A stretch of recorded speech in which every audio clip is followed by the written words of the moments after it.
Hello, Steve White, Trek89 for Steve Arts 89. Star Trek's Alleged Gatekeeper.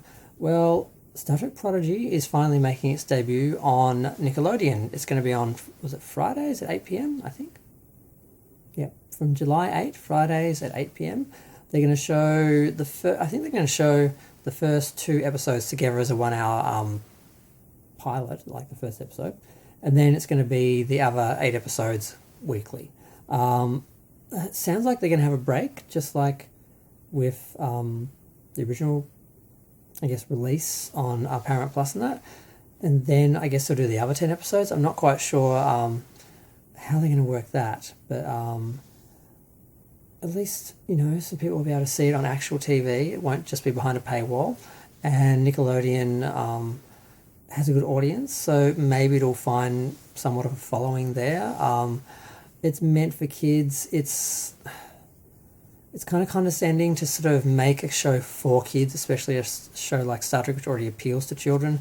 To make it for kids is a bit kind of condescending, but it's less of a kiddie show than it is a Star Wars show with kind of a Star Trek ship, but they've miniaturized it so much that it's just basically like it's like the Millennium Falcon with warp nacelles, basically.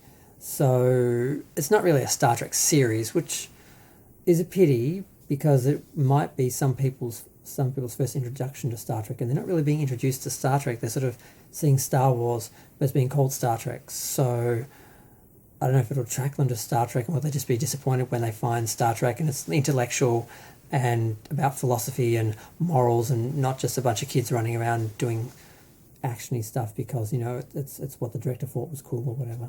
So I don't know. I'm just waffling at this point, but I don't know. I just thought, well, that's interesting because it took a while for them to get it. The show was on. God, when did it start showing? It wasn't April. It was later than that.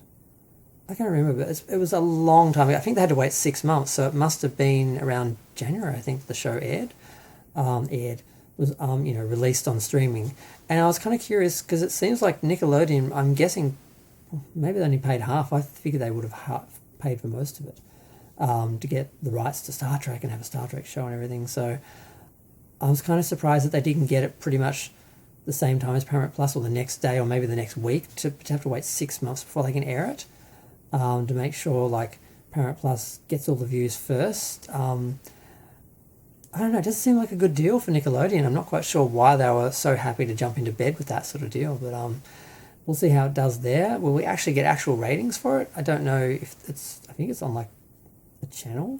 Is it a cable channel? I probably should have done more research, but I'm going to go. Feel free to share, like, comment, subscribe. Let me know what you think. It'll be curious to see how it does, on this different sort of platform.